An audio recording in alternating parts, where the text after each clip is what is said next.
Aldito woke with the conviction that fasting was the only real way forward. The pleasure of food and drink, those fleeting comforts, were nothing compared to the quiet victory of trimming the body down. Teach by example, he reminded himself. Health first, above everything else. The numbers spoke for themselves. Blood pressure steady at 123/83. Weight stubborn at 230. Nothing but water and pills in his system. Someday, he told himself, the pills would no longer be necessary, but not before 50 pounds were gone. Yoga and fasting, that was the equation. He thought about work. Jobs came and went, but health was permanent.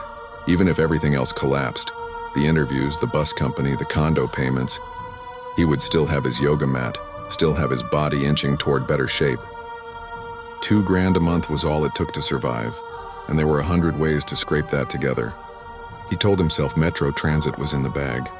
The rainbow he had seen last night felt like a sign. He was meant to be behind the wheel of a bus again.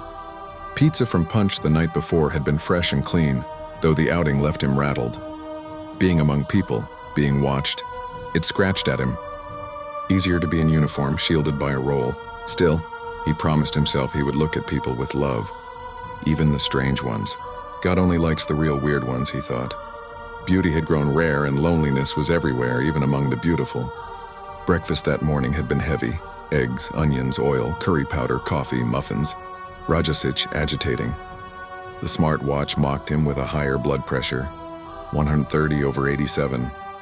Too much salt? Too much bread? The focaccia from Punch lingering in his system. He promised himself a sauna session, cleaner meals, low sodium, a return to beans and greens. Cook everything yourself. Stop when you're full. Move more. Sweat it out. The gym had its own battles. Saunas crowded with faces he didn't trust. Somalis, Americans, strangers radiating suspicion or contempt. He mapped them in his head like fantasy creatures, orcs and elves, drow in disguise. University Avenue felt like the city's true hot tub, steaming with unspoken tensions. Sleep evaded him. Nights of wine, chicken, coffee withdrawal, all layered into a body buzzing with inflammation. He tried to balance it with omelets, juices, black coffee, the promise of yoga at dawn with Eden. Eden, blonde, Nordic, a hint of Spain in her energy, taught with grace.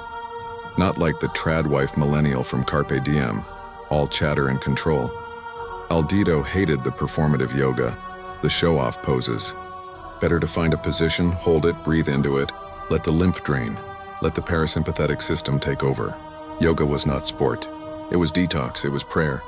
Still, he watched the bodies in class, the fit, the unfit, the smoke show of young women whose energy spilled over into him. He saw subtle changes in the mirror, skin brighter, belly retreating, hair shining. He toyed with the idea of trimming it, squaring himself for the next DOT exam. Weight lingered around 230, no matter how clean the diet. 3 eggs for breakfast. Joel Furman's salads for lunch, half arugula, half Italian mix, beans and mushrooms piled high. Avocados ripened too quickly to resist. Blueberries and chocolate before bed whispered sabotage. He told himself it was muscle recomposition. He told himself it was sleep. Headaches pulsed at the right temple, sliding down his neck. Maybe the massage. Maybe blood pressure drugs. Maybe the wine. Maybe everything. He cataloged each input.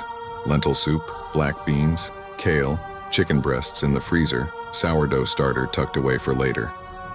He drew lines between cause and effect, though the lines never stayed straight. By Wednesday, he was counting days, waiting for Metro Transit, waiting for the full moon, waiting for the body to release its weight.